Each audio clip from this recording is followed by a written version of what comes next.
nice place. Never been in Birmingham before. I heard also you had a good time yesterday. Unfortunately, I was arriving very late, so I couldn't join you. As I mentioned here, I will actually not do a classic Adobe software demo here. I'm asked to talk more about what trends we see in the market. That is obviously the same trend that you experience right now, and you also see it. It's probably the same. But more interesting for you is what Adobe do with this trend. What kind of technology are we delivering to our partners like Stibo?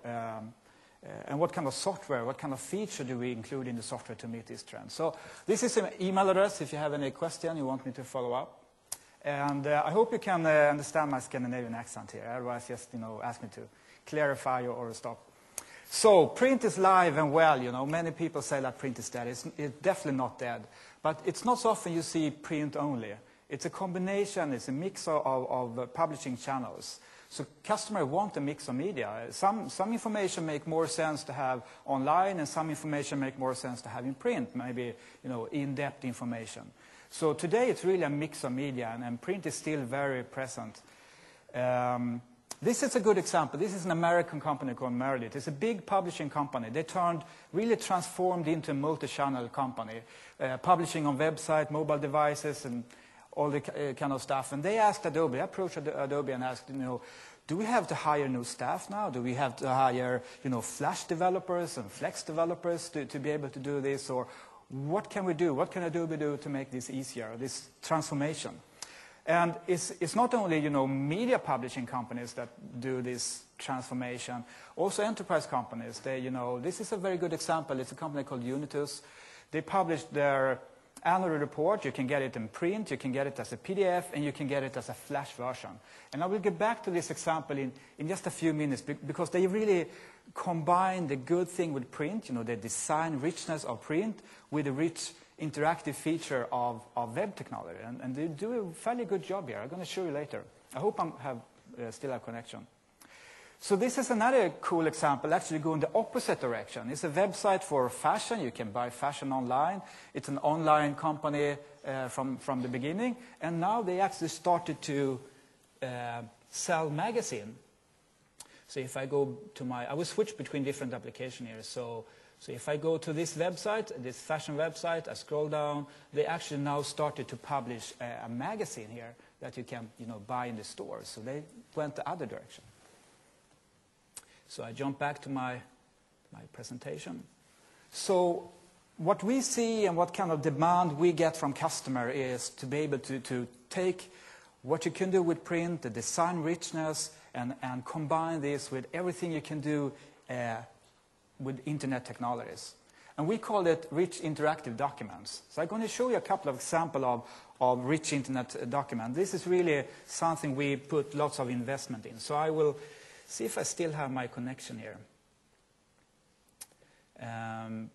So let's start with Unitus here. This is not a media company. It's another kind of company, and they publish the annual reports here. You can download it. And the PDF version is really the same version you get when you order the printed version. So, we have nice images. It's very well designed. You have the president letters here. You have, signatures, several columns, text frames, and all this kind of stuff. So a quite standard document. If I go to the website and open the Flash version of the same annual report, you can notice it's have the same design, It doesn't design like a website or something. And I can navigate here. You have, for example, the president letters in the Flash version. You have the signatures and everything for several columns, text frames. But they add interactive media inside to the document here. So you have, sound and should have some sound here. You have sound, and you have moving frames and movies and everything included here in the same document. So this is the same document. Another good example is this magazine. It's have the turning pages feature. You've probably seen that. And you can actually go here and you can sign up and do a voting system. See if I can do a refresh here. And they also embed videos This is a sport magazine. Embed videos and video clips and lots of interactive stuff on the website here. If I turn page again, this is pretty cool. Here you can sign up directly on the page and click submit, and you can vote and so on. So they're really combining the design features of InDesign, for example, with web technology. Another example, a small furniture company from where I was born, actually. Yes, very close where I'm from. Everybody knows about the printed catalog, but here you can read it online, and I show you this to you because they really take advantage of what you can offer online here. So here you can say, I want to take picture of this specific item here, and I would like to email this to a friend. And you can put bookmarks and all the kind of stuff in this catalog here. So it's also a good example of interactive documents. So back to my slide for a moment. So rich interactive documents. So I got this presentation from internally, actually, but it's made by Google and a company called Dynamic Logic. It's about, they did a research and comparing static JPEG ads with more interactive media.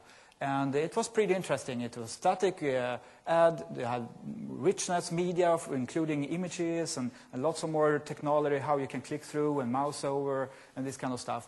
And the brand awareness for using rich media was really much higher, significant difference in brand awareness. And also how customers buy. Are they more willing to buy if you use rich interactive documents than just static JPEG files? So this was also the kind of stuff we are monitoring and thinking about. So, okay, so what does Adobe do to meet these trends? And what kind of technology do we deliver to companies and partners like Stibo? We spend lots of resources on what we call RID and RIA, Rich Interactive Document, which I already showed you a couple, and Rich Internet Application. And then we have XML, of course, that the speaker before me was talking about. If I have time, I'm going to show you a couple of examples. So let's switch quick to a layout application. My pages, and I just add pages here. 1, 2, 3, 4 pages, and then I go in and say, apply page transformation or page transitions. This doesn't make sense maybe to you at all to have in a printed layout design tool. Can you see that? I can even actually apply page turning features here. And the first time you see this, it doesn't make sense at all. It's going to print. But it's a design tool, and the request from customer is, we want to be able to use the same tool, the same knowledge, to provide multi-channel documents. So, of course, they want to apply all this interactive feature already when they design the documents. So here you can apply page turn. You can create a small box down here and say, I want to convert this box to a button. And on click, I want, for example, go automatically to the next page. And you can even on the page, on the design page, you can say, draw a box, and I want to place a movie on this frame. And as you know, movie can't print very well, but it kind of prepared the document for publishing online or export as Flash directly. So this is the kind of feature we are doing in the layout tools. Another thing is rich internet application. It's really about Web 2.0. And I'm going to show you a couple of examples of that as well. So if I go back to my web browser, this is a typical Flex site and a typical rich internet application where you can interact with the user interface. It feeds the website with data from a data storage. You can see all the values here. You can interact with it, and you can get different kind of views. So this is really,